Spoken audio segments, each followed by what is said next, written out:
do you think you're doing? Slide, slide, slide. I can't find those slides. They would start hiding now. Why don't you try your case? You put them in there 10 minutes ago. Look, this is no time for jokes. However, just to show you...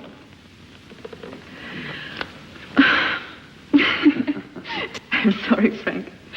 It's the conference jitters. You sure you got your speech?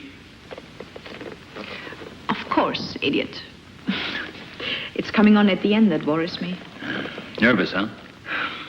What do you think? I thought you did a lot of this sort of thing when you were in America. Yes, but this is the first time in Germany, remember? The weaker sex. By the way, this is as much your stuff as mine, Dr. Overton. We settled all that 2 weeks ago. Let's not go over it again. Oh, incidentally, Joan's coming tonight. Joan? No, don't tell me. Joan. My wife. I'm sorry, Frank. You're forgiven. Come on, the old man's waiting. Oh, I'm ready when you are. Can you imagine the girl says she's nervous? I shouldn't be surprised.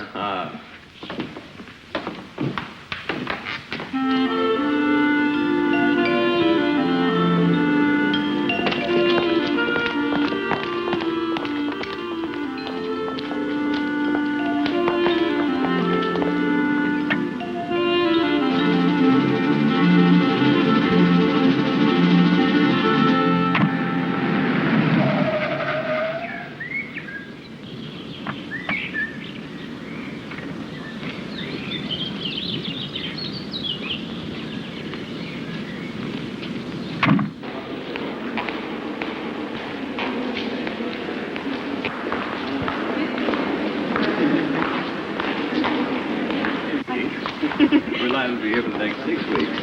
I don't think you'll ever make that after I will be. Well, there's the great man himself. Oh, Sir Keith. Hello, Robert.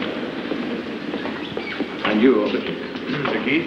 And this, I'm sure, is our charming German colleague, Dr. Wieland. How do you do, sir? How do you do? I've heard a lot about your exciting work with Overton. That's why I came here to tell you what I think of it. Well, I hope you won't be too disappointed, Sir Keith. Park this for me, will you, Frank, and I'll catch up with you later. Right. I ran into Blazer the other day. Did you? He was asking after you. So I don't know how much it was to get. That Bob is an old fool. He gives me a pain. Oh, forget him. Think of my worries instead.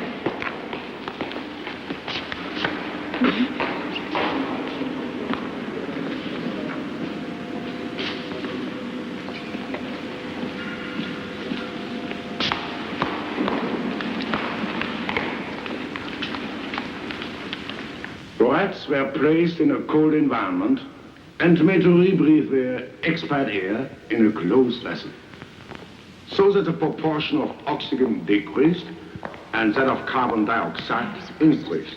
Right in front. Naturally, the body temperature fell to minus 70 degrees centigrade. As you might well suppose, the overall effect of this... Join us at the same time next week for Joan Overton's next interesting talk on current fashion. Well, Joan, my love, if you think that's a fashion talk, you should be hung, drawn, and quartered. Why? What's wrong with it? What's wrong with it? Telling all those nice kids to buy a good suit that will last years and just ring the changes on the accessories. It's positively immoral. Hello? How long have you had this cheap old rag? 3 days? And how long do you intend to keep it? Well, it depends if my loving husband likes it or not. He hasn't seen it yet. I bet he won't like it. Why not? Grow up, baby. Or do I have to make you a drawing? Oh, that. Oh, well, he's used to that. You won't mind. What makes you think so? I used to. Ah. Do you really think I've overdone it? If it were anybody else, I'd say yes. But as it's you... Come on, I've got my page to look after and it's getting late. Oh, let's have one for the road. You can't have. You can't go to a scientific meeting smelling of drink. You're joking. It'll be over by the time I get there. With any luck. Then why the finery? Female competition. Oh, now you're moving into my country. And what does that mean? Helen Beeland. Helen Wieland. Who's she? A beautiful scientist. The plot thickens. Come. Well, she was called in by the World Health Service. And Frank was asked to help her. And man, does she need help. I don't see Frank these days. What the hell do they do?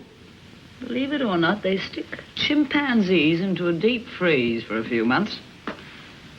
And bring them out alive.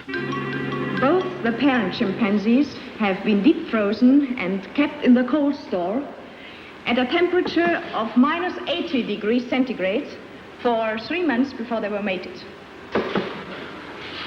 We've been carrying out very exhaustive tests.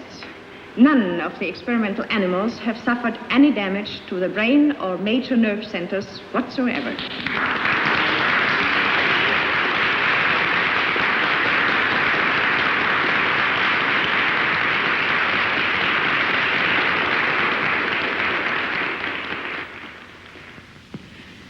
In conclusion, the great problem until now of all low-temperature work with large animals has been how to stop the heart and then freeze the blood quick enough to prevent brain damage from oxygen starvation. Happily, Dr. Frank Overton's thermal control panel has solved this difficulty. But now we find ourselves face to face with a very intriguing question. Where next? I'm afraid I shall have to ask Dr. Overton to deal with that part of the discussion. Thank you very much for your attention.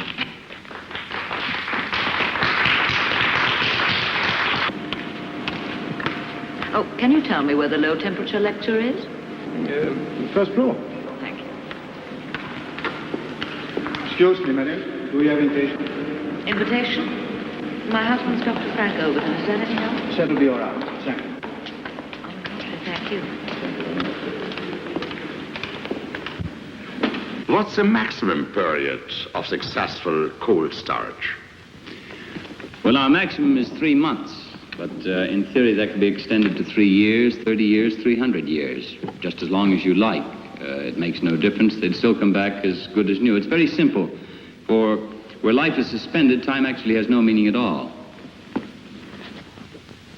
I should like to know if you foresee any possibility of extending your experiments to the human animal. It occurs to me, for instance, that some of our aging politicians might welcome the idea of going into cold storage until the next general election. We'd be very happy to oblige the opposition, although I'm afraid they might like a trial or a test run first. Perhaps the questionnaire would like to volunteer to be the first guinea pig.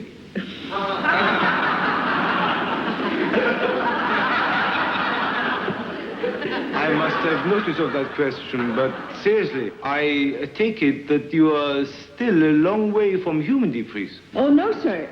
You go ahead. I'll handle the brick bats. Well, the question is, are we still a long way from human deep freeze? The answer is no. We are right on the doorstep. Dr. Overton and I are convinced that we could take a suitable human being, freeze him, and revive him with all his faculties intact. All we want is a chance to show we can do it. How come you can put this no brain down here? We haven't any problem with the chimps. You can't compare a man with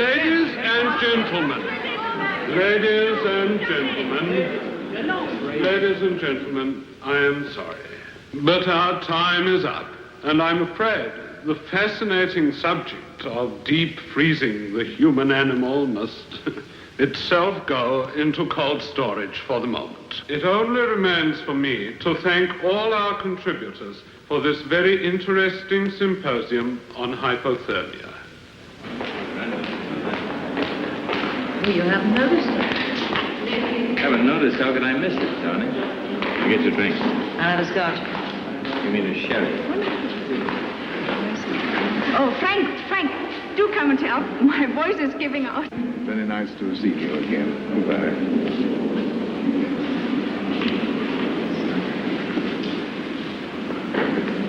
Sorry to butt in, Hubbard, but I'd like to have a word with you. Oh, dear, I was just going to talk to Mrs. Overton. Oh, unfortunately, I've got to leave in a minute. Oh, very well. Darling, no sherry, only champagne. Oh, I hate it. I'm sorry to hang you up like that.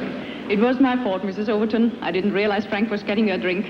Do call me Joan. It's much friendlier in the circumstances. Oh, yes, I'd like to. I expect you know my name is Helen. Yes, I saw it in the program. I'm sorry I couldn't get here before. I'm sure your speech must have been fascinating. Darling, would you get me another? I think we ought to get something to eat. Oh, you poor darling, you must be starving. Why didn't you say so before? You must come and have a meal with us sometime, Helen. What do you mean sometime? No time like the present. Oh, you're very kind, and I'd love to, but the speech making has worn me out. I can hardly wait to get back home. Thank you very much. Are you sure you won't change your mind? No, not tonight. Goodbye. Goodbye. Oh, dear. That's too bad. I wish you'd join us. You know, I think your Helen's got something. Perhaps we should go home after all. I thought you wanted to show off your new outfit. Darling, I only wore it to please you. Let's go. I hope I've made myself clear. I cannot have the unit associated in any way with deep freeze experiments on humans. Of course, but it's a point we must reach one day. Not while I'm in charge, I hope. By the way, are you free next Friday morning? I'm not sure why. They're going to refreeze Susie. Susie? Yes, the mother chimp in that family group that Helen Beelan showed us. Why don't you come along and watch? Well, I'll see what I can do. So long.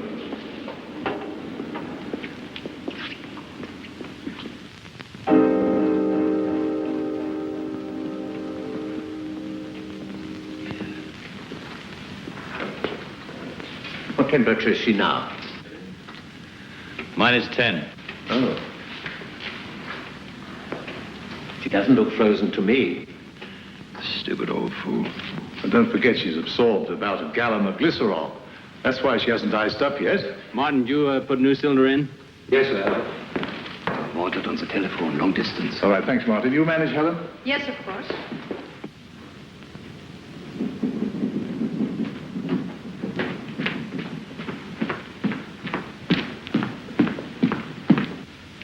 Now we are taking her right down to -80. Is that carbon dioxide? Yes, we freeze it around her. What's the point? Why not pack her in dry ice straight away? First thought, yes. But on second thoughts, No. You see, Sir Keith, the body surface would cool much quicker than the interior if we did that. Now, this way, all the body processes are arrested simultaneously. Then she'll stay sweet and sound until we wake her up. I see. Are you ready, Martin? Yes, sir. All right, let's go.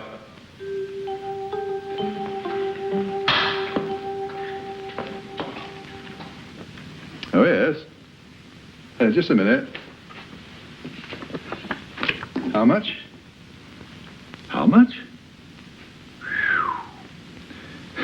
You couldn't have timed it better. Oh, I better take that down. Hold it a minute, Frank. Well, there's your ice, Sir Keith. That's quick. It's just as well, because we are pretty tired at that stage. -75 going on automatic. All right, Martin. Let's wrap her up.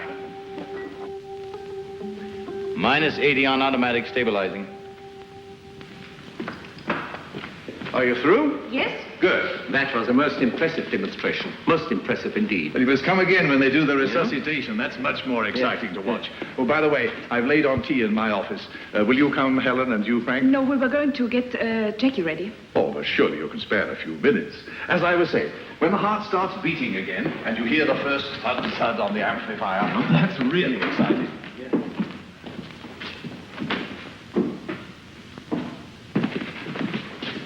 Ah, as the tea doesn't seem to have turned up, while I read you a message I've just received by telephone, perhaps you'd like to drink a glass of champagne in honor of the winners of the Alexis Carrel Award.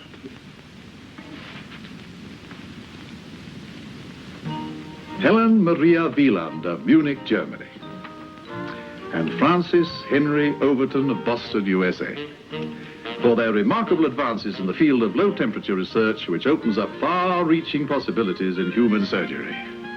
Carol, That's almost on par with the Nobel Prize. Certainly in terms of cash.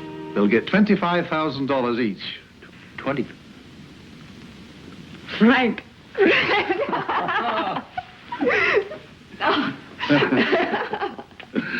Yes, $25,000, and you can spend it all on this if you like. Oh, I'm sorry. Would you have preferred tea?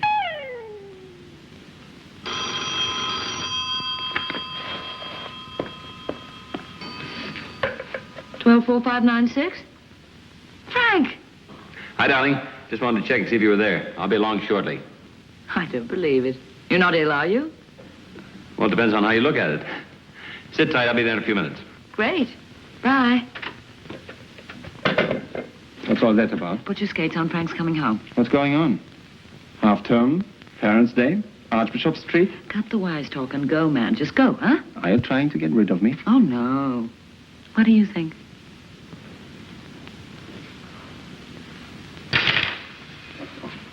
Oh, Joan is really excited. For the first time in her life, she can have anything, do anything she wants. It must be the champagne. I still can't take it in. Ah, here you are. I've just been speaking to Professor Hubbard about another matter, which he thinks you both ought to hear about right away. It concerns you in particular, Overton. Oh, what is that, Sir Keith? This splendid piece of news has come just at the right moment to set the seal on your work with Dr. Wieland. Worthy Victor's garland, so to speak. So now we must give you new fields to conquer. Professor Bradshaw wants you to take over the remote control sampler for their radiation investigation. Well, Sir Keith, we've just barely scratched the surface of this low-temperature project. Precisely. The pioneer work's finished. It's time for the big battalions now to step in. You may be right, but you still need us. I've considered the possibility and decided that Dr. Wieland should carry on here. You mean you want to break us up now when we've just reached the final stage of our work? What exactly do the words final stage refer to, Dr. Wieland? The first human experiment, of course.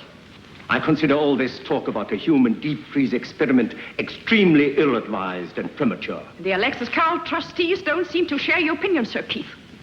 No one hopes more fervently than I for the day when suffering humanity can be treated by your method and be cured.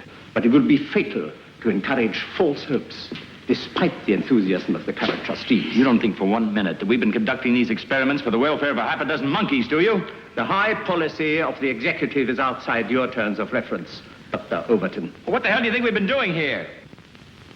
Don't want you around when Frank gets back, that's all. Why not? A little competition would do him a world of good. Look. He might stop thinking of you as simply another body for the deep freeze. What are you trying to do? Look in the mirror, my sweet. I'm trying to get a very attractive woman back into circulation. If a chimpanzee dies during an experiment, that's one thing. But a human life is quite different. I'm sorry, but the risk of failure is much too great. Sir Keith, the certainty of destruction by incurable disease is absolute. It is only by experiment and occasional failure we discover the knowledge and techniques that make for success.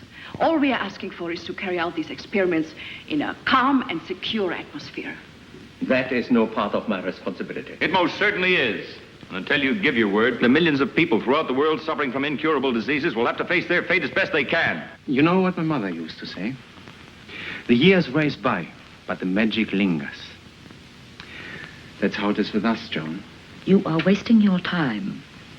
Look, we had our little interlude. And it was over the day I met Frank. You knew that. Well, nothing has changed. It's Frank now and always.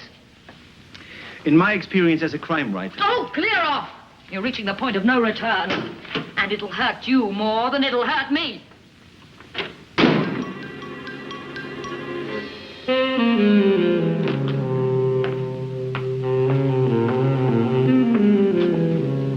I think that young woman is most persuasive. Possibly because her fiancé died of cancer. Ah, that accounts for it. I think if I knew I had only a few weeks to live, I'd volunteer for her. By the way, Hubbard, I think you ought to step in. Huh? You must tell them that human experiments are out. They'll take it better from you. In the meantime, of course, I shall consult various authorities. Well, I must be going now. You mean you'll sit on the fence, and if someone makes a fuss later, I shall take the rap? My dear Hubbard, I had no such thought in mind. Well, put your veto in writing for the record. And if you do that, I'll pass it on.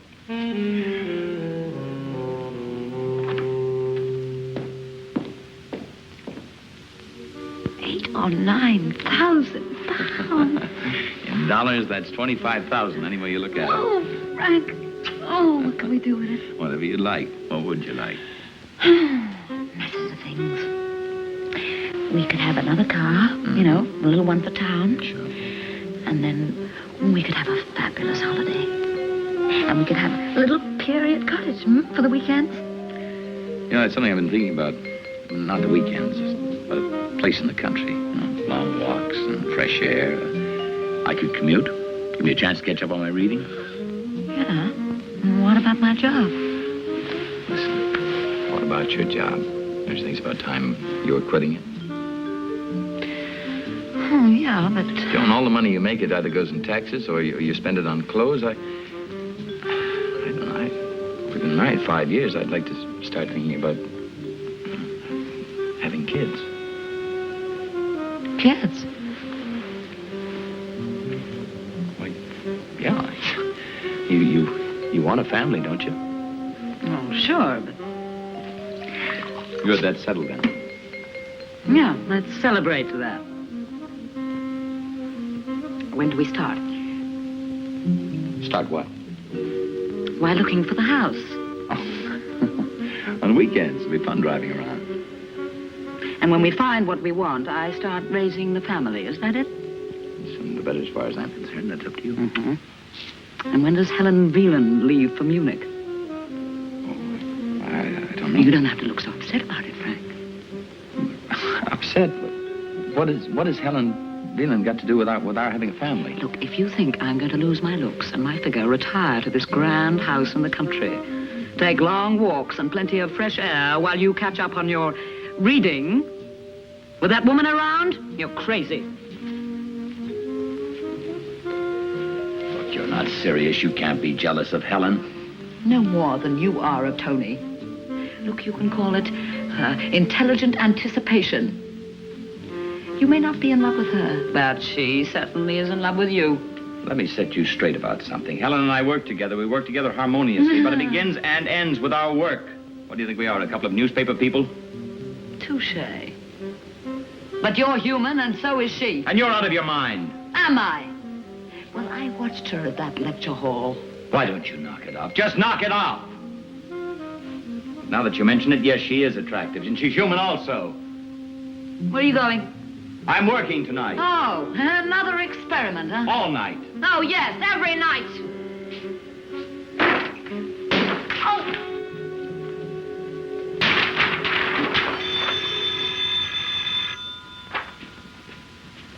Hello.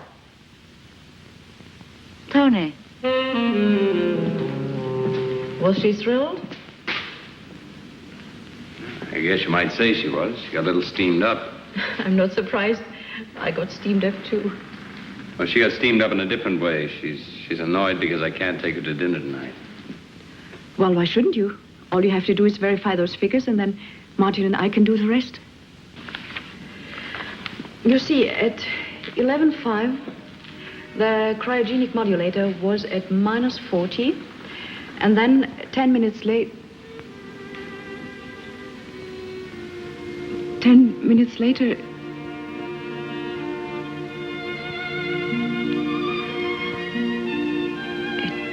It would be better if you went home. You want me to? Yes.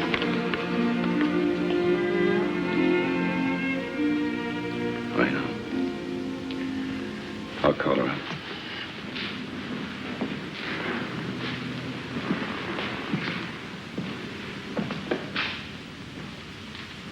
I better see what Martin's up to.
the crowd sees me out dancing, carefree and romancing, happy with my someone new.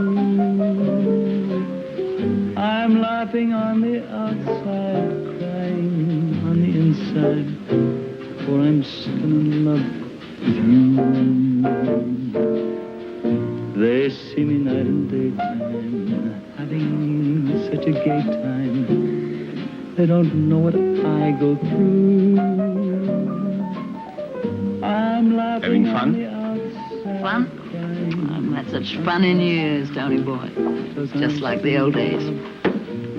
So there's something to be said for this monkey business, after all. Monkeys? Oh, monkeys. To hell with monkeys for tonight. Yes, to us. To us. When I try Waiter. my A bottle of Wolfgang Lukschy, please. 1951. Very well, sir. 1951. darling, can't we Remember? make up? Ever since our breakup, make believe is all I do. I'm laughing. Funny little bar in Cannes. You were bewitching that night. You ordered a bottle of vintage champagne and you couldn't afford to pay the bill. Lucky I had my new gold wristwatch. Sure was. To the night, which was never to end.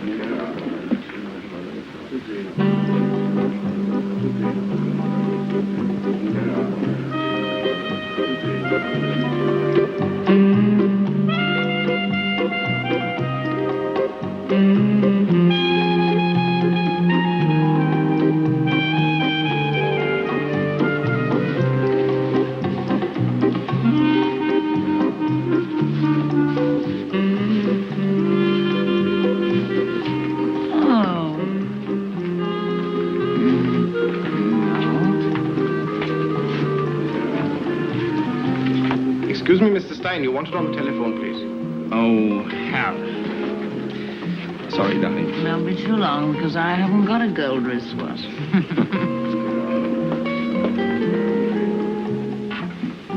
Stein here.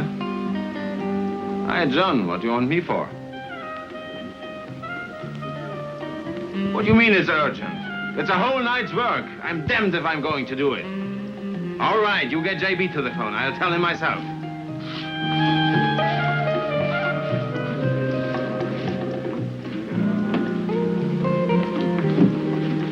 Hi. To the Queen of the Jungle. Hi, elephant boy. Tanzen, Kishanyam. Wollen wir tanzen? Huh? Danser, Madame. Oh, why, sure, elephant Sure, boy. Victor. Come on.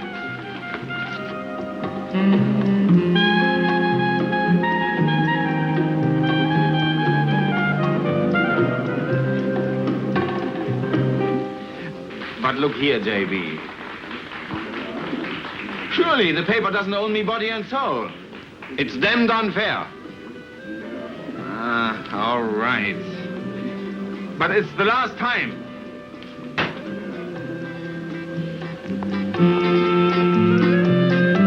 Tony, where have you been? Look, Joan, you've got to go. Oh, but I was just beginning to enjoy myself. I've got to write an article for tomorrow's copy. Put it on the stage, Charlie. Come on. Oh, but it's early. What time is it?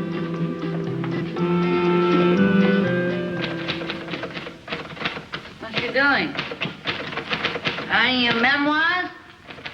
Do keep quiet, Joan. Be all right if you had some booze. Haven't you had enough? That's a great question. Well, you have drunk me dry of whiskey. Ha! But there's gin somewhere. If you find it, you can start on that.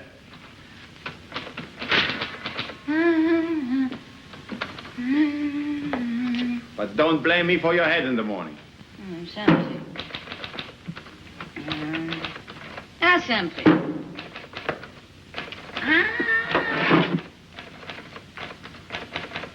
Hey! What's this? Huh? Put that thing down. Which thing? The gun. And always remember the old saying. Never, not even in fun, point the gun at anyone. It's a damn stupid thing to do. All right, don't blow your top. What you keep it for, anyway? It's a souvenir I got of a little crook. I whitewashed him in a very dirty story. Tony, listen.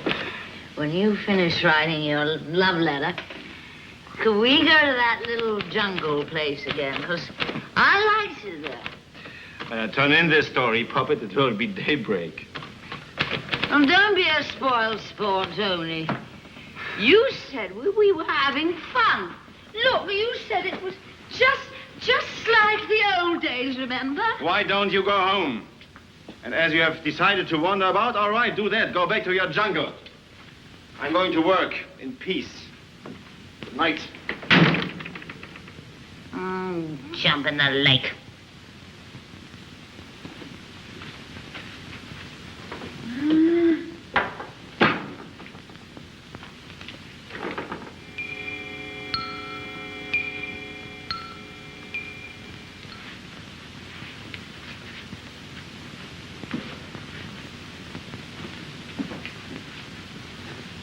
Good night!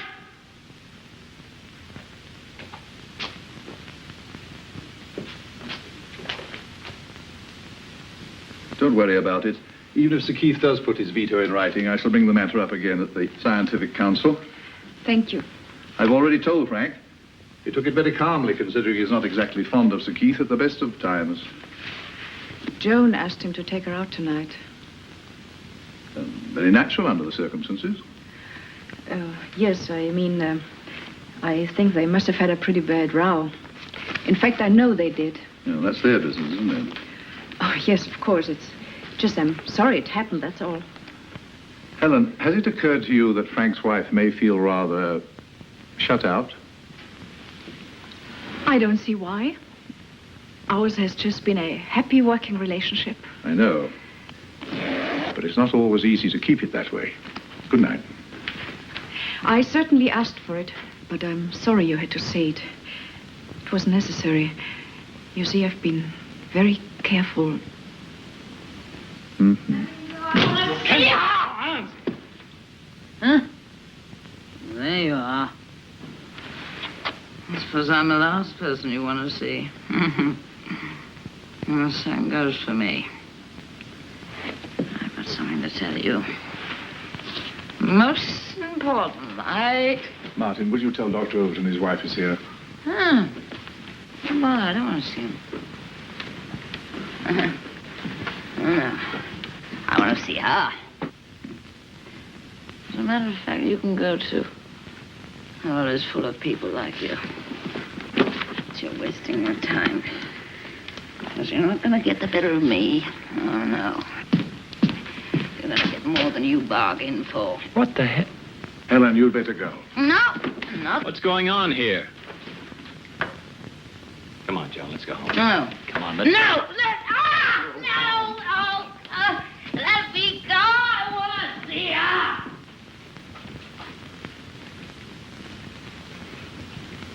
Poor Frank. Ring him up when I've gone. Tell him not to worry about it. Nobody will ever refer to it again. Do you hear, Helen? Yes, I'll do that. What a queer sort of day it's been. What you have to put up with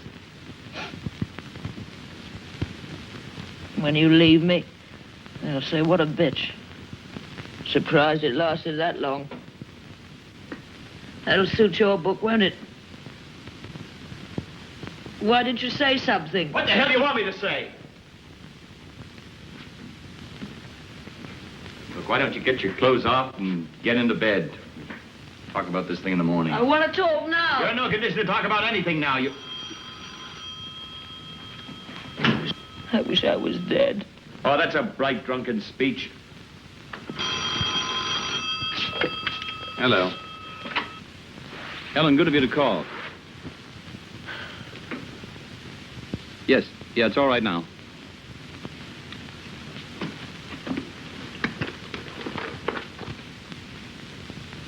Professor Hubbard asked me to let you know. Oh, that was nice of him, Helen. Thank you.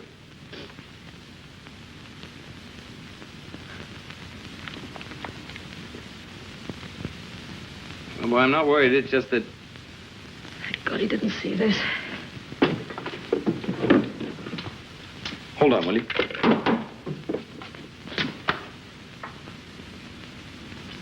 What are you doing with that?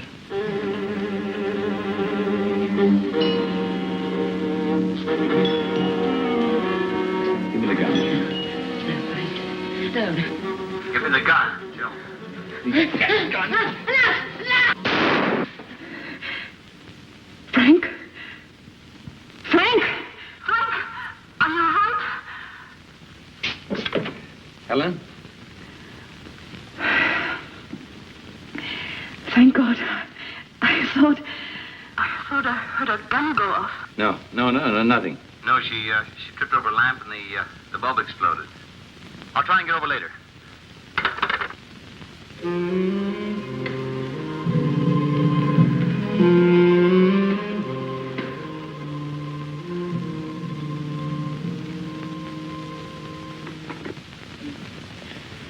was terrible. I thought I'd killed you. That wasn't very bright of me, but I thought you were going to do something stupid. I only tried to hide it. I didn't want you to see it. Where'd you get the gun, John? Tony's. I took it. They didn't know. How long have you had it? Tonight I went round to his place after we had our quarrel. You mean you had this thing when you came to the lab tonight? I only meant to frighten her. It was mad. I was all mixed up. It just must have been the scotch. You brought this thing along to frighten Helen? Look, I swear to you, I didn't take it out of the bag. She didn't see, honestly. Didn't you know the gun was loaded? Don't look at me like that. Answer me, did you know it was loaded? Tony said it was empty. It wasn't his fault, Frank. Let me give it to him back. Please, Frank, breathe! You've got to believe me. I swear to you, I didn't know it was loaded. Frank, I was so unhappy.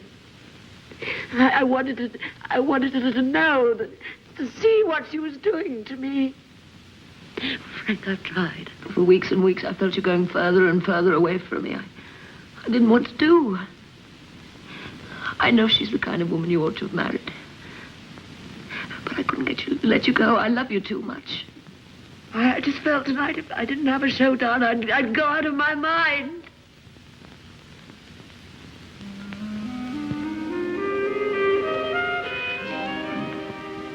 I'm probably more to blame than you are.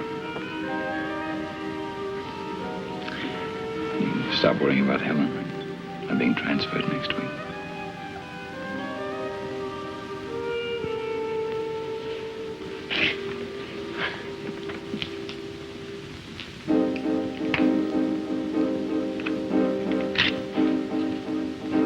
Well, it's empty now.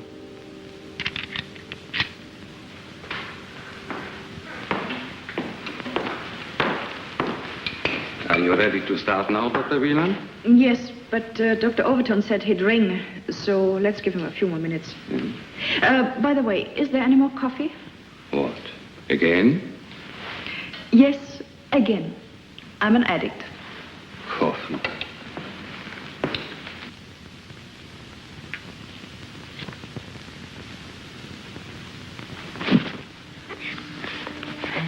Thought you'd gone to bed.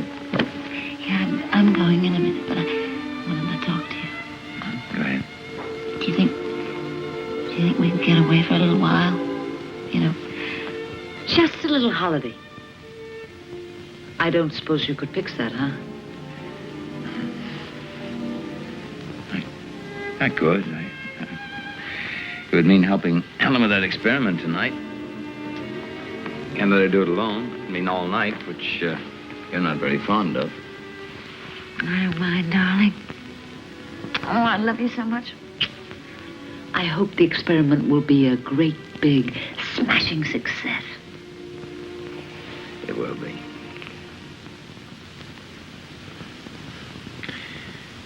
It better be.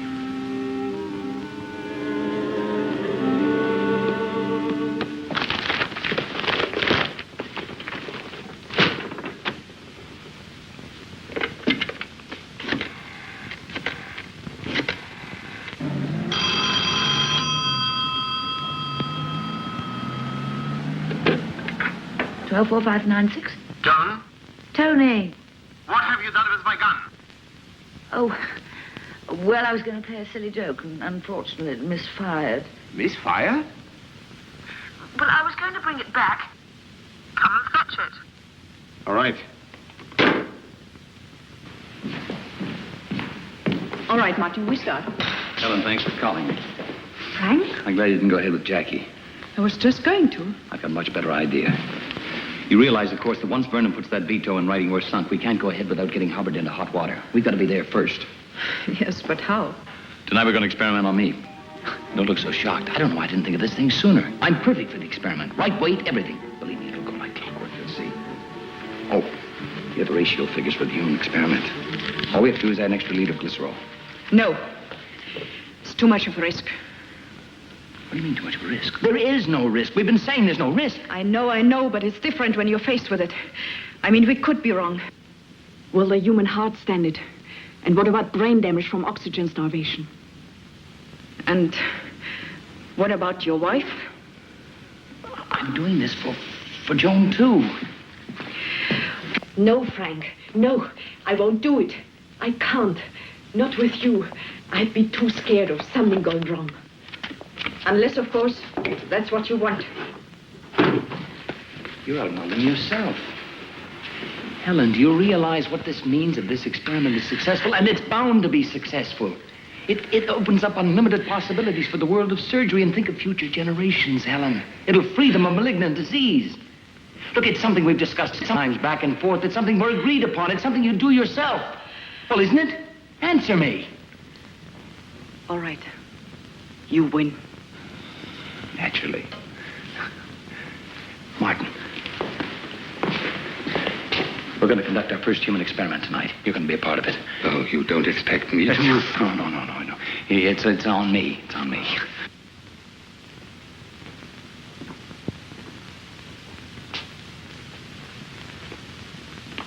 Joan, are you going to be long?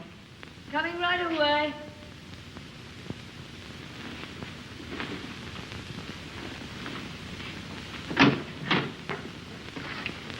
You had better. You owe me an explanation. What does this mean?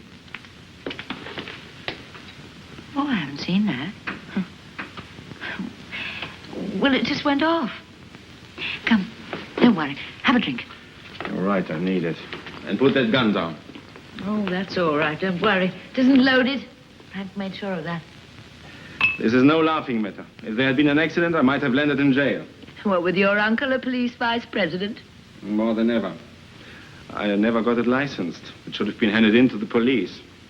Incidentally, whilst bearing our souls, where's Frank? On his last experiment. Oh, back to the apes? Name your poison, Jane. You have no whiskey. Lime juice, please. I'm on the wagon from now on. For how long? Forever. Whatever? Forever and ever. You don't believe me, do you? Well, here's Auf Wiedersehen to Joan the Soak.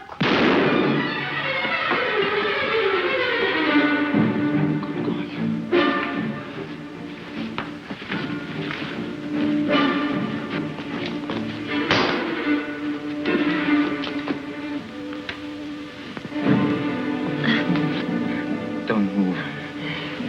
I'll phone for an ambulance. You'll be all right. Don't worry. Don't.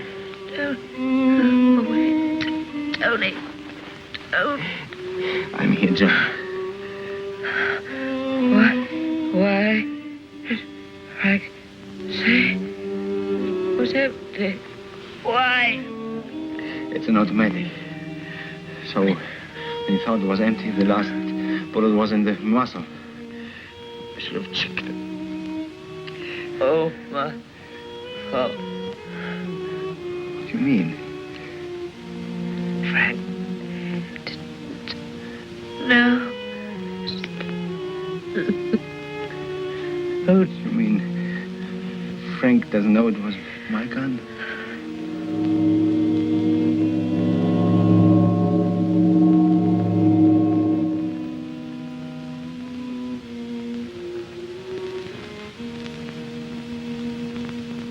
The heart stops here, and the blood freezes here at -1. And this is where every second is going to count. We have got to close this gap faster than we've ever done it before.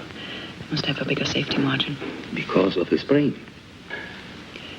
Yes. This is where there's a risk of damage if we're unlucky. You better hurry up, Helen. I'm going to fall asleep on you. I'm coming, Frank.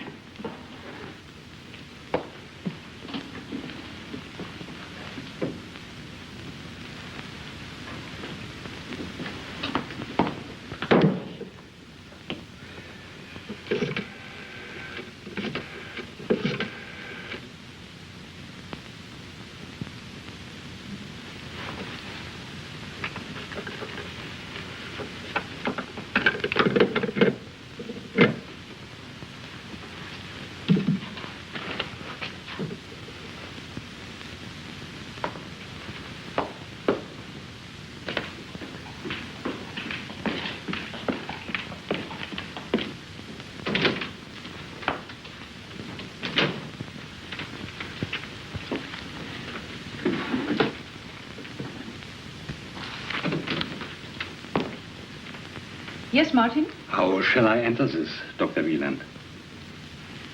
What was our last serial number? X700. Well then, experiment X701. Human.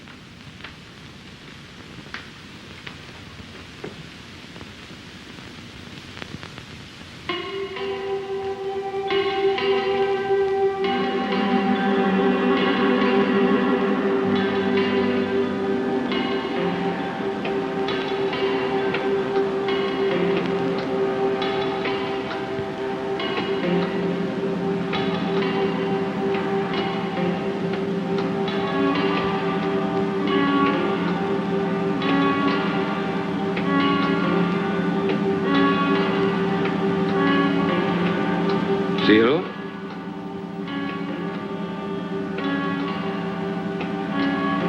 -1. Set for -10 on full current. Good. 6 seconds to spare. Will he be all right? He looks all right so far. Looks different from the chills, doesn't he?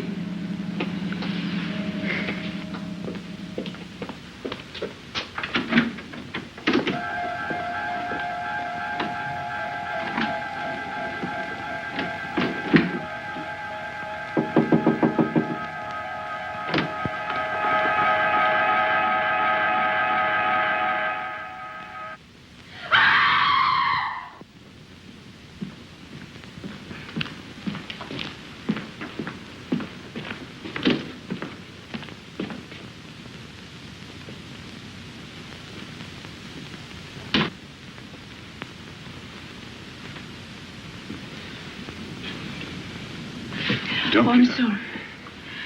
You're tired out. What's wrong? Trouble with the experiment? I hope not. You see, it isn't Jackie. Frank came back last night. He insisted Frank? We talked about Sir Keith trying to stop us from doing a human experiment. He said we must get in first. Must. Is that all? Oh, you know Frank. As usual, he started on our mission to humanity. He cornered me. What could I say? So Frank offered himself as a guinea pig, and you accepted him. Because of his wife?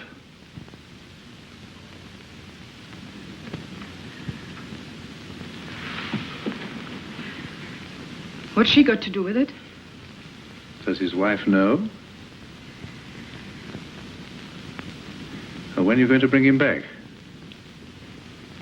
Tonight. Martin will come at 7 o'clock. Yes. But what does he want? Oh, I see. Oh, well, send him in. There's a man from the police. He wants to see Frank. He can't, can he? Any idea what he wants? No. No. Oh, well, then you better go home. I'll talk to him. Oh, no, please let me stay. Why don't you tell me?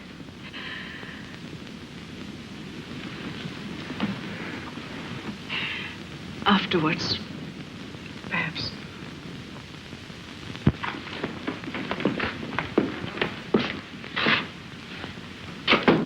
Come in. Good morning. Sorry to bother you. I'm Detective Inspector Brento, and this is Sergeant Green. Well, I'm Professor Hubbard, and this is Dr. Wieland. Morning, madam. I understand you want to see Dr. Overton. If he's here, sir. He is. I thought he might be. His car is outside. But he's not available at the moment. Oh, we'd better make him available. Well, that's not so easy. He's involved in an experiment. Then he had better stop for a while. I've got some important questions to ask him. I'm afraid he's unconscious. Perhaps you better tell me what you want him for. At this stage, that's none of your business, sir.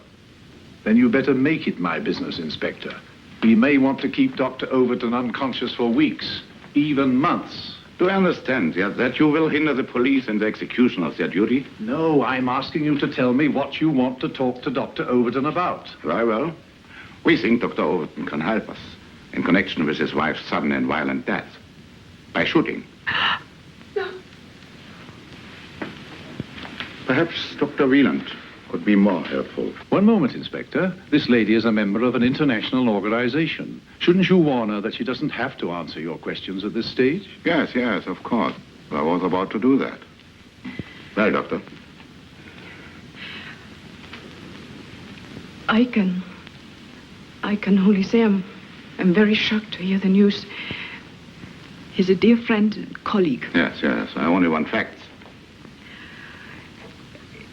For the early part of the evening, he was here. His wife called.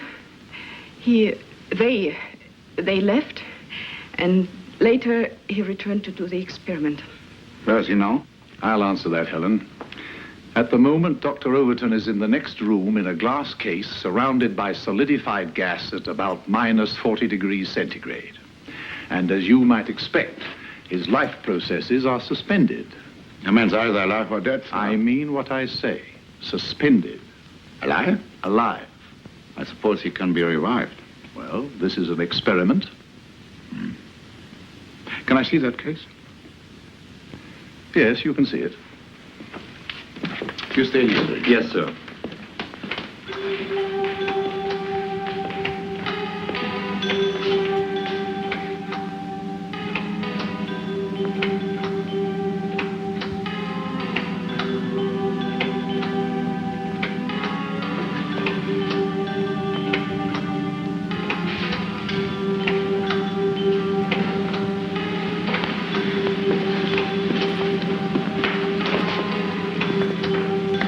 Are you prepared to swear he's inside? Yes, And alive? I hope so. I can't raise the dead. It would be very awkward if he passed on. What you have told me is contrary to human experience. I hope that is the truth. For your sakes. Scientists are as interested in the truth as the police inspector. Have either of you any reason to suppose that Dr. Overton undertook this experiment in the hope of escaping from the consequences of his actions? Dr. Overton is a brilliant medical scientist. If he wanted to escape anything permanently, all he would have to do is inject himself with some drug, go to sleep peacefully, and not wake up again. That should answer your point, Inspector.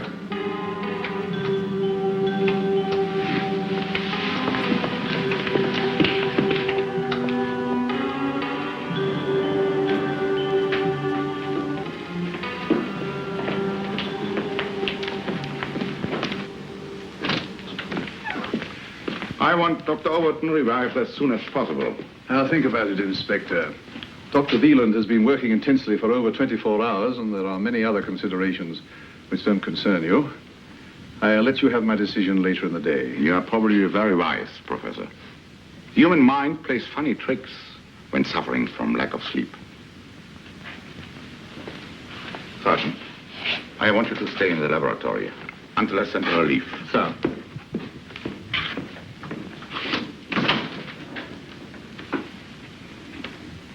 What are our chances?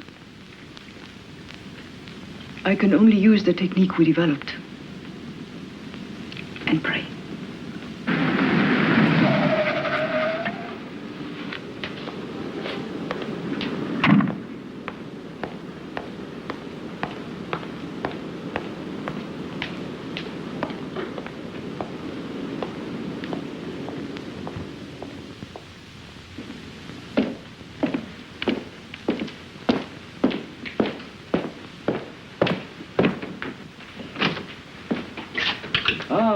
So your secretary did manage to get hold of you? Yes, he did indeed. I've been traveling the whole day. I thought you wouldn't want to miss the fun. I'm certainly relieved to see that the whole place isn't swarming with reporters. No, because we've persuaded the police to let us finish the resuscitation in peace. In peace? But don't you realize the full implications of this business? We don't know the facts yet. The facts are obvious. Overton shot his wife, returned to the laboratory, and with Fräulein Wieland's willing connivance embarked upon this experiment, either as a red herring or a wild act of penance. The police haven't ruled out suicide. Merely because the wound could have been self-inflicted. But how could a dying woman dispose of a weapon? And why on earth should she? So the gun wasn't found? If the experiment fails, as I've no doubt it will, and Overton escapes justice, the whole affair will become a public scandal. We shall all be involved. Fräulein Wieland will no doubt be charged with being an accessory after the fact. Your control of your staff will be severely criticized. Not to say anything about my own authority. Oh, I'm sure you'll come out all right. I intend to, in the interests of the organization. Well, are you going to stay and watch? Naturally. Do you know Karl Merkheimer, the pathologist? He's here. Karl Merkheimer? Here? The police wanted an independent medical observer. Why? To make sure that Helen does everything she can to bring Frank back alive, I imagine. Karl Merkheimer, of all people. Oh, he's quite a nice chap. I don't care what he's like. Every Tom, Dick, and Harry in this country knows his name and connects it with sensational criminal trials. This is getting worse and worse. Things should start happening pretty fast now. How soon can you tell if his brain is undamaged? He'll be able to talk for a minute or two, and then he'll slip back into a sort of coma. A coma? And how do you deal with that? By stimulating the heart. A wee bit tricky, that. Judging how much you give him is a difficulty, I would imagine. Yes, I have to be careful not to overstimulate, or he might die of shock. Would you say, then, that the final stage is the most critical? In this case, yes.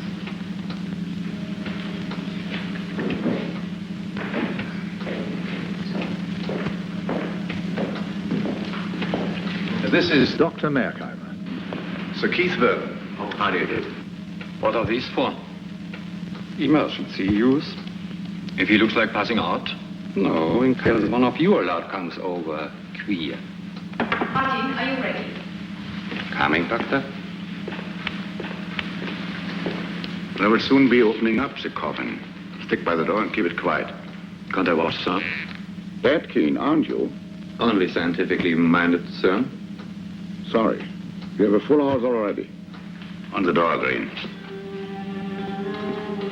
-1 standard pressure. -1 standard pressure.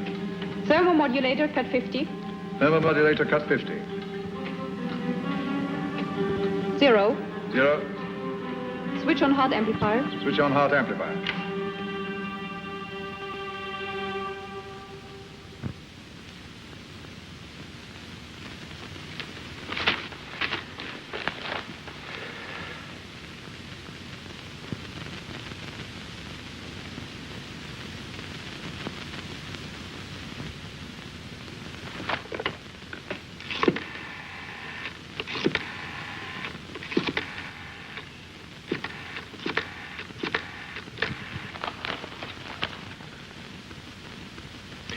Give me the police vice president, please. 18. 18. 19. 19. Cut diathermal generator. Cut diathermal generator. Now.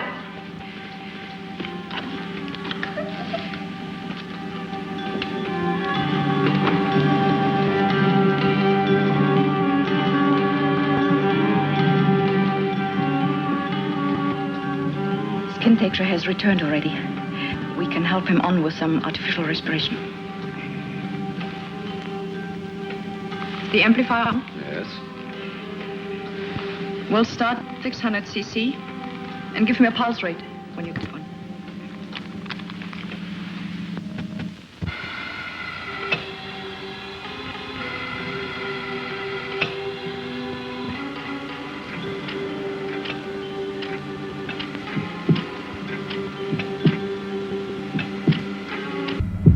Pulse rate 40, rising. 48, 52, heart fibrillation, becoming even. He's on the verge of consciousness now. We should know in a few moments whether he's normal. When I put him under, I asked him to stop counting at 12. If his brain is undamaged, it should pick up his last memory pattern, and he'll go on counting where he left off.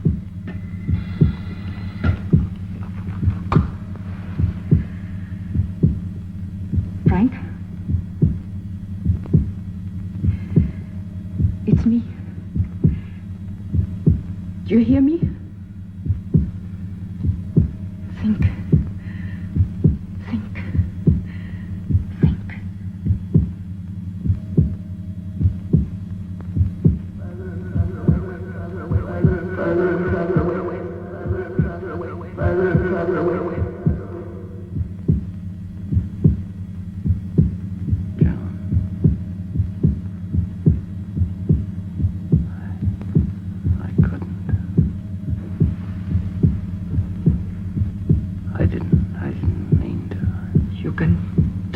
Later. Just go on counting.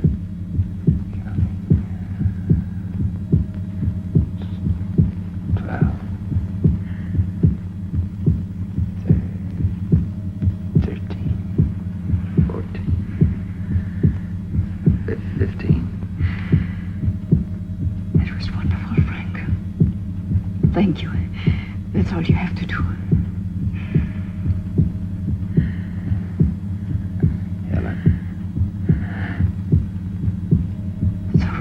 You recognize me? That's a mercy. Why? Didn't you want me to?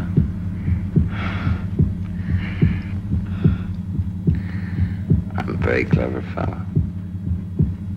Walk the dog, play baseball, tiddlywinks. You're wonderful, Frank. But now, relax and let me do the rest. Anything you say. Doctor. Pulse rate 58, blood pressure 90 to 70, falling. Electros. Electrode. Gloves.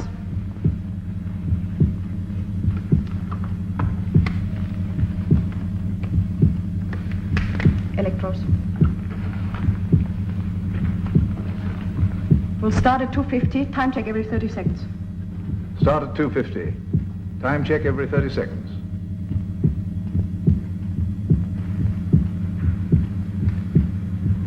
He's not out of the woods yet, is he? No. Not yet. 4 minutes at 4:30, pulse 62. Step up complex C to 500. Step up complex C to 500.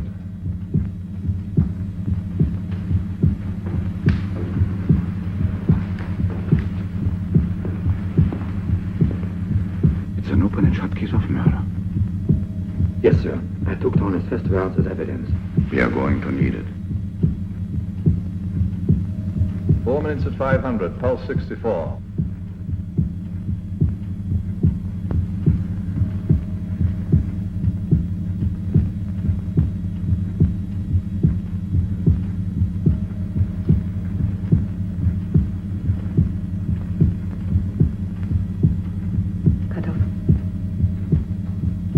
Repeat instructions. Cut off. The amplifier. No, the heat. And the heat?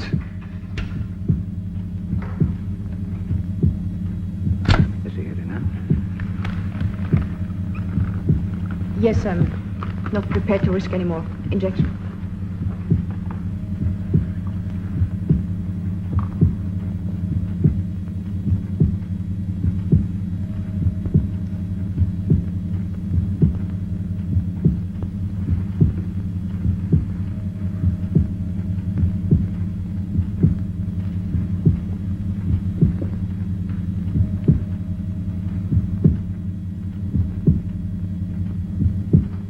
Pulse rate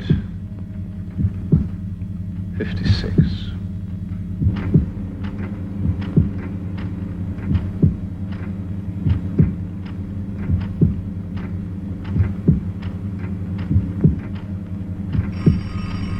Stop that phone, Green.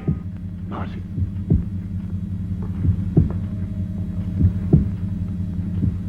I didn't get it, sir. Don't do that, sir. You'll think it's me. Who is it? Der Polizeivizepräsident. Hello? Yes, thanks, I will. Pulse? 36. What's happening? No response to injection. Blood pressure still falling. What the devil's gone wrong? Why don't you inject him to the heart? Sir Keith. The police vice president wants you, Inspector. Dr. Overton's wife shot herself accidentally. A witness has come forward.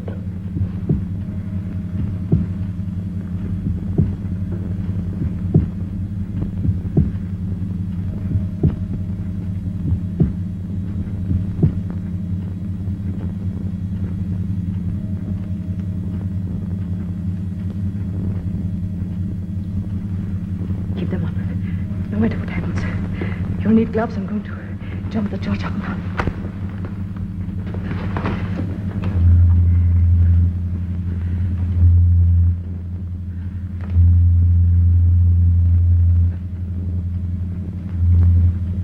Contacts scorching. Contacts scorching.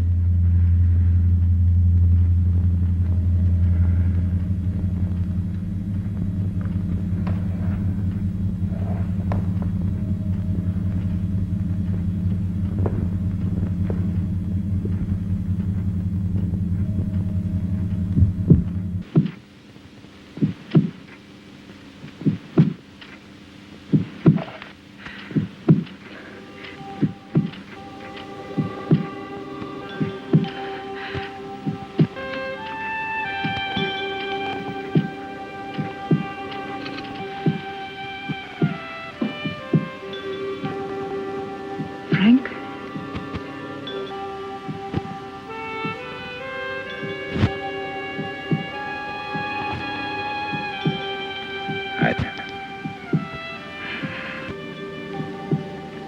For a minute, I thought I'd lost you.